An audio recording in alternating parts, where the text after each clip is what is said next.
Hello, everyone, and welcome back to another podcast. Today, I wanted to talk about something a little bit more controversial, all about saving the small horse shows. So, in the past, I'd say almost decade, I've seen a sharp decline in the number of people that have been coming to horse shows. So, I wanted to share with you my thoughts on it. With horse show numbers at an all-time low, it is now the time to push harder, work harder than we ever have before to preserve a sport that we all love. We all know that the larger shows are thriving.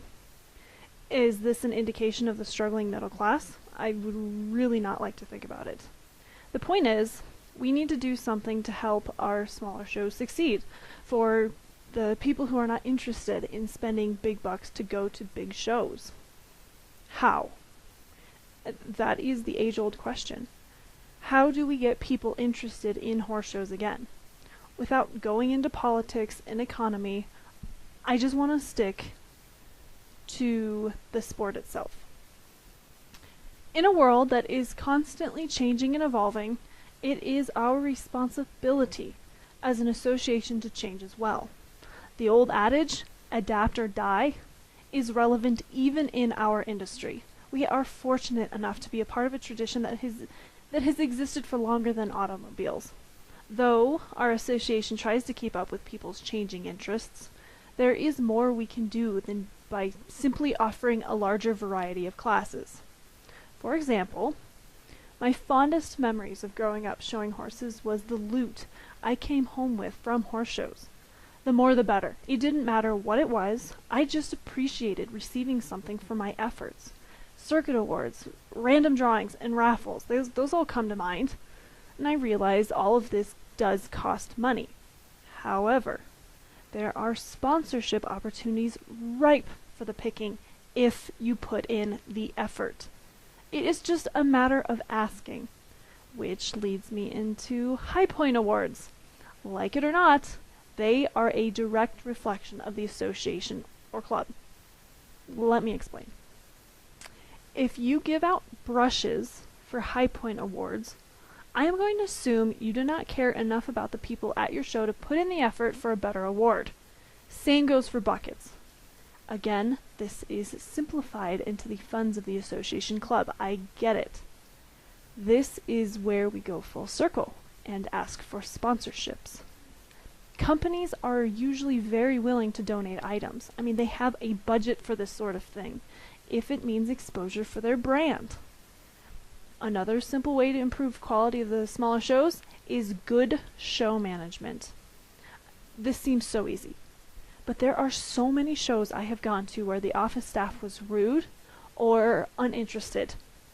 In our current society, businesses are a slave to good customer service. Many good companies die because the service was not good enough. It is alarming how this is passed over at horse shows simply because you have already spent the money and you are going to be there anyway. That is a terrible attitude to have.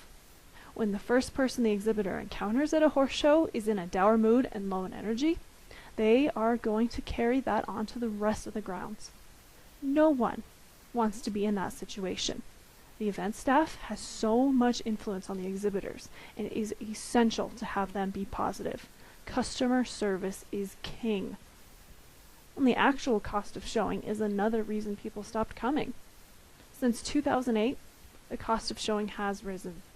Not only is everything else increasing, like gas, hotel, food, etc., but the shows are raising their prices as well to compensate for the lack of attendance.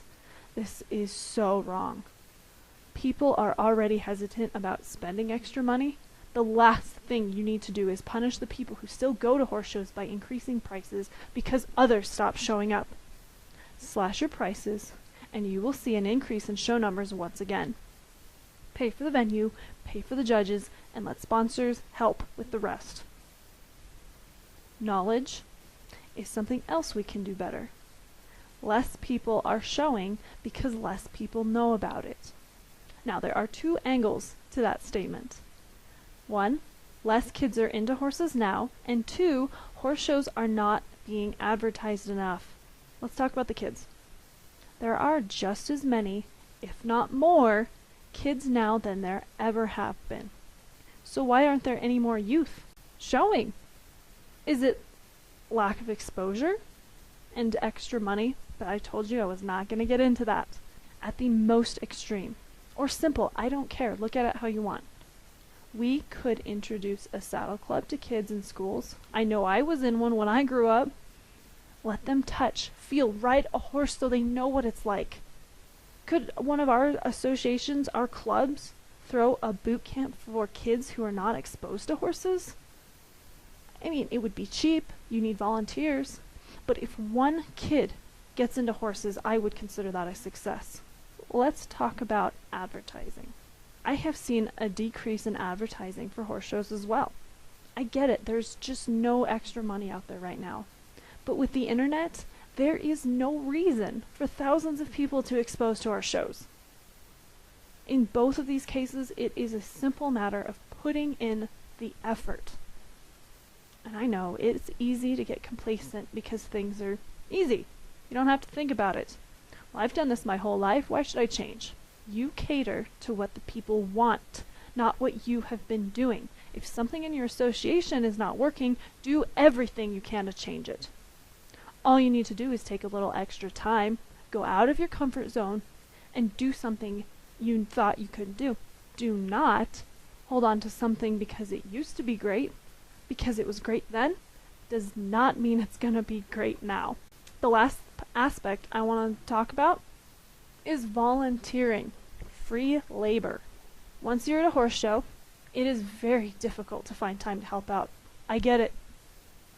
However, as a youth, I was required to help out 10 or more hours in order to be eligible for year-end awards. Think about it. I made time. Go, help out during classes that you do not show.